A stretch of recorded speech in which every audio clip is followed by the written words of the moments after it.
Le titre de ce livre, c'est L'homme spirituel. Il est écrit par le bien-aimé frère Watchman Nee. Nous sommes à la 10e et dernière partie de ce livre.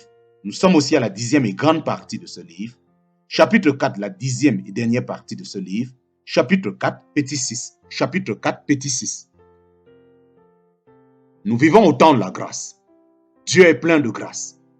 Que nos cœurs en soient reconfortés. Ne laissez pas Satan vous accuser, insinuant que vous avez commis le péché mortel et qu'en conséquence, vous devez mourir. Bien que la Bible ne nous encourage pas à prier pour ceux qui ont commis ce péché mortel, Dieu nous pardonnera si nous nous jugeons nous-mêmes et nous repentons sincèrement. De nombreux croyants pensent que l'homme mentionné dans 2 Corinthiens chapitre 2, versets 6 à 7, est précisément celui qui avait vécu avec la femme de son père. Dans 1 Corinthiens chapitre 11, versets 30 à 32, il nous est rappelé que même si nous avons commis le péché mortel, nous pouvons échapper à la mort si nous nous jugeons nous-mêmes sincèrement. C'est pourquoi ne permettez jamais à aucun péché de régner dans votre corps de peur qu'il ne devienne votre péché mortel. Notre chair peut être affaiblie, mais nous ne devons jamais perdre le sens du jugement de nous-mêmes. Nous devons juger notre péché sans pitié. Il est vrai que nous ne pouvons pas parvenir dans cette vie à la perfection, exempt de tout péché, mais la confession fréquente et la foi en la grâce de Dieu sont indispensables. Dieu nous pardonnera encore. Ceux qui cherchent la victoire sur la mort doivent s'en souvenir. Il leur dénonce leurs œuvres, leurs transgressions, leur orgueil. Il les avertit pour leur instruction. Il les exhorte à se détourner de l'iniquité. S'ils écoutent et se soumettent, ils achèvent leurs jours dans le bonheur, leurs années dans la joie. S'ils n'écoutent pas, ils périssent par le glaive. Ils expirent dans leur aveuglement. Les impies se livrent à la colère. Ils ne crient pas à Dieu quand il les enchaîne. Ils perdent la vie dans leur jeunesse. Ils meurent dans la honte. En parenthèse, Job chapitre 36, versets 9 à 14. L'enseignement des proverbes.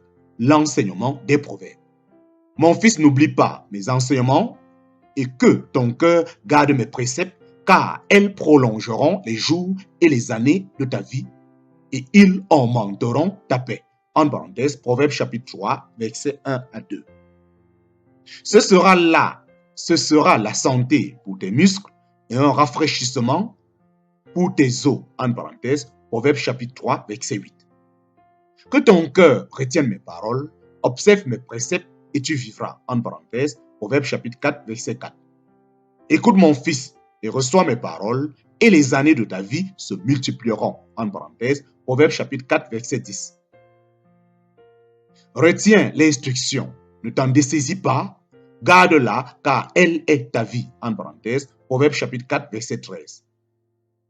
Car, en parenthèse, mes paroles, c'est la vie pour ceux qui les trouvent, c'est la santé pour tout leur corps. En parenthèse, Proverbe chapitre 4, verset 22. Garde ton cœur plus que toute autre chose, car de lui viennent les sources de la vie. En parenthèse, Proverbe chapitre 4, verset 23. Celui qui commet un adultère est dépourvu de sens. Celui qui veut se perdre agit de la sorte. En parenthèse, Proverbe chapitre 6, verset 32. Celui qui me trouve, en parenthèse, la sagesse, a trouvé la vie, il obtient la faveur de l'Éternel. En parenthèse, Proverbe chapitre 8, verset 35. Car par moi, en parenthèse, la sagesse, que tes jours se multiplieront et que les années de ta vie s'augmenteront. En parenthèse, Proverbe chapitre 9, verset 11. La justice délivre de la mort. En parenthèse, Proverbe chapitre 10, verset 2. La crainte de l'Éternel augmente les jours, mais les années des méchants sont abrégées. En parenthèse, Proverbe chapitre 10, verset 27. La vie est dans le sentier de la justice, la mort n'est pas dans le chemin qu'elle trace. En parenthèse, Proverbe chapitre 12, verset 23. La crainte de l'Éternel est la source de vie pour détourner des pièges de la mort. En parenthèse, Proverbe chapitre 14, verset 27. Un cœur calme est la vie du corps, mais l'envie est la carie des os. en parenthèse, Proverbe chapitre 14, verset 30. Pour le sage, le sentier de la vie mène en haut afin qu'il se détourne du séjour des morts qui est en bas, en parenthèse, Proverbe chapitre 15, verset 24. Celui qui rejette la correction méprise son âme, en parenthèse, Proverbe chapitre 15, verset 32. La sérénité du visage du roi donne la vie, en parenthèse, Proverbe chapitre 16, verset 15. Qui suit droit son chemin préserve sa vie, en parenthèse, Proverbe chapitre 16, verset 17. Celui qui garde le commandement garde son âme, en parenthèse, sa vie en anglais. Celui qui ne veille pas sur sa voie mourra, en parenthèse, Proverbe chapitre 19, verset 16. La crainte de l'Éternel mène à la vie, en parenthèse, Proverbe chapitre 19, verset 23. Des trésors acquis par une langue mensongère sont une vanité fugitive et l'avant-goût et l'avant-coureur de la mort. Des trésors acquis par une langue mensongère sont une vanité fugitive et l'avant-coureur de la mort. En parenthèse, Proverbe chapitre 21, verset 6. L'homme qui s'écarte du chemin de la sagesse reposera dans l'assemblée des morts. En parenthèse, Proverbe chapitre 21, verset 16. Celui qui poursuit la justice et la bonté trouve la vie, la justice et la gloire. En parenthèse, Proverbe chapitre 21, verset 21. Instruits par l'esprit à triompher de la mort, nous découvrons à ces versets de nouvelles significations.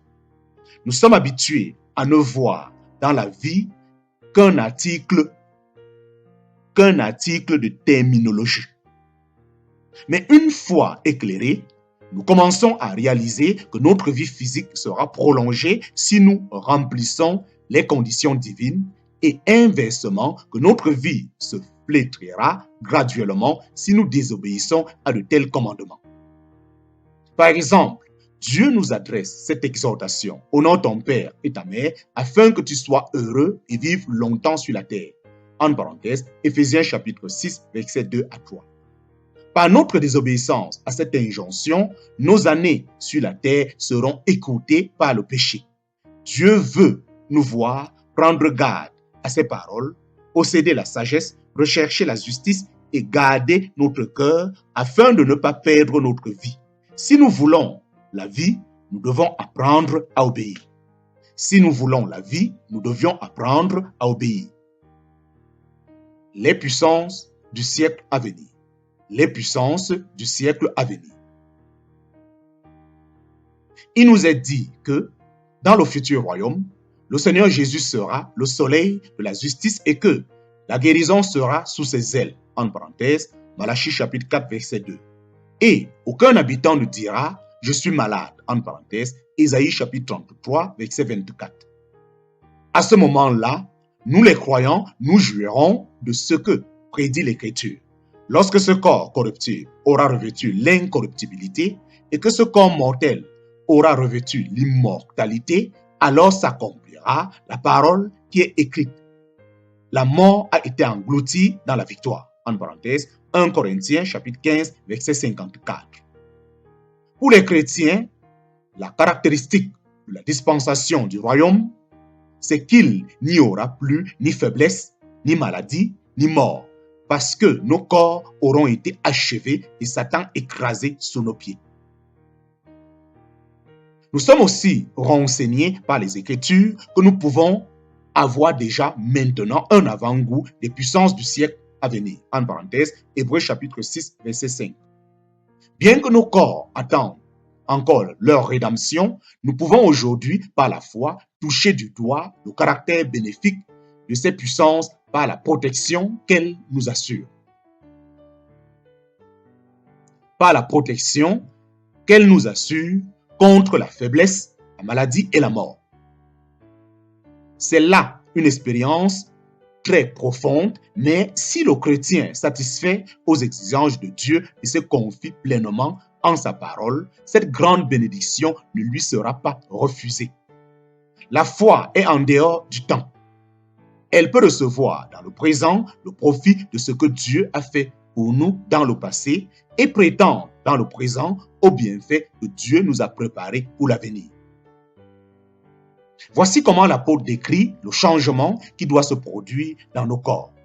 Pendant que nous sommes dans cette tente, nous soupirons anxieusement parce que nous désirons non pas nous dévêtir, mais être encore mieux vêtus, afin que ce qui est mortel soit englouti par la vie.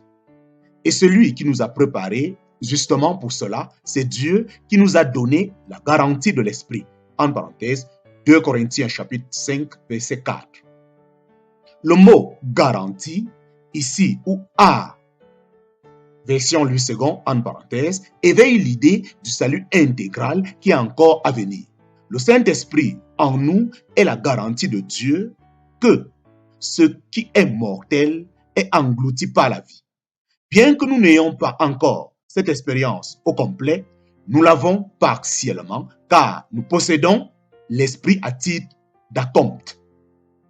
Le don de l'Esprit a pour but de nous faire goûter au triomphe final de la vie. La grâce et le dessein de Dieu ont été manifestés maintenant par l'apparition de notre Seigneur Jésus-Christ qui a aboli la mort et a mis en évidence la vie et l'immortalité par l'Évangile. En parenthèse, 2 Timothée chapitre 1, verset 10. La vie et l'immortalité, déclare l'apôtre, sont la part commune de tous ceux qui reçoivent l'Évangile. La question donc se pose, jusqu'à quel point le Saint-Esprit peut-il conduire un croyant à entrer en possession de sa part? La mort a été abolie, les croyants devraient donc en expérimenter quelque chose. Le siècle présent touche à sa fin. Avec l'enlèvement en perspective, le Saint-Esprit cherche à faire entrer les croyants plus complètement en jouissance de ce qui leur est échu. Croyons à la possibilité d'avoir un avant-goût des puissances du siècle à venir. Quand Paul s'écrit « Grâce soit rendue à Dieu qui nous a donné la victoire par notre Seigneur Jésus-Christ » en parenthèse, 1 Corinthiens chapitre 15, verset 57, il fait allusion au temps présent et à ce qui le préoccupe. C'est le problème de la mort. Bien qu'il se réfère à la victoire totale sur la mort, qui est encore future, il ne peut se résoudre à envisager cette expérience uniquement pour l'avenir. C'est une victoire dans le présent qu'il nous engage à revendiquer par Jésus-Christ. C'est une victoire dans le présent qu'il nous engage à revendiquer par Jésus-Christ.